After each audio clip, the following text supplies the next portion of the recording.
Ganina alas 2 sa buntag kadlawon ug ang oras karon is 3:42 sa buntag.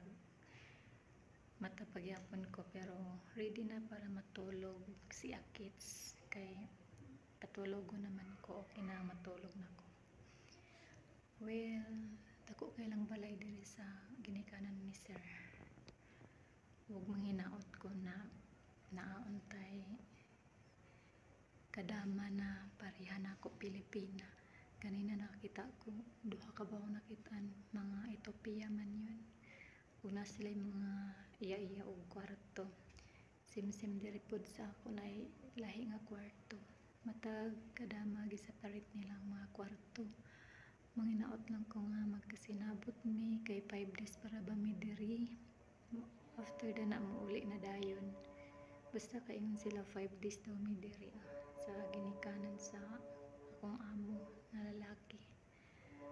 Ako lang gyud gi wish nga magkasinabot mi sa kauban nga kadama diri para dili ko ma-out of place. Siyempre dili jud ni mao imong amo diri nga balay.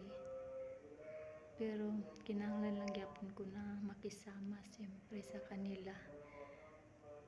O napansin ako ambot lang ato mura man og lahi ra gyud, lahi ra sa uban nga Ethiopia nga akong na-meet dito sa Riyadh accommodation.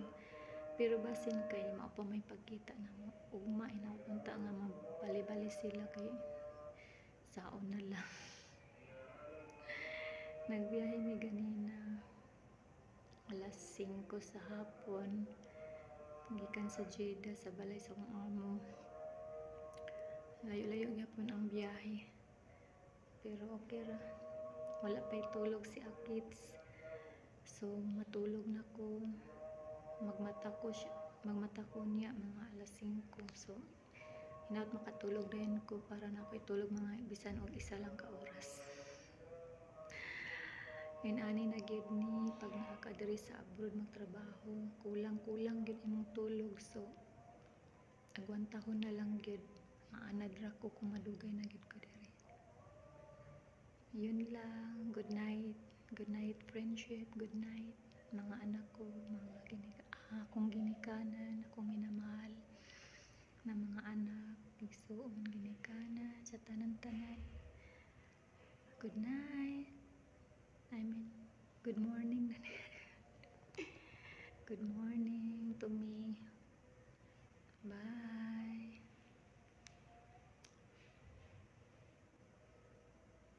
God bless us.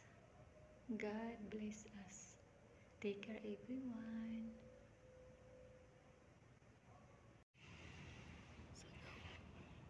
Mingaw kay sa gawas.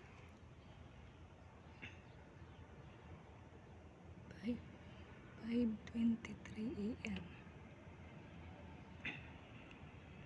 Mingaw pa kaayo.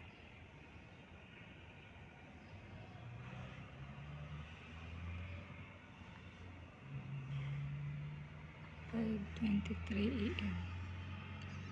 Na ako sa bintana.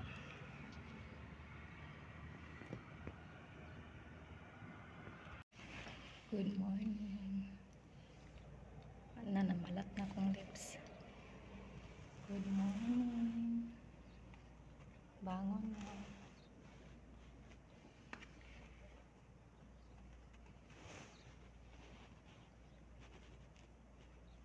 Bilar gabi gituyo na ko ngayon na rin nga oras magmata 5:20 alas 5 din nagmata ko alas 5 kapoy pa man balik ko dahig 5:23 AM. Tara maligo na tayo, check na to sa gawas kung nagmata naman tong kadama nila diri. God bless us.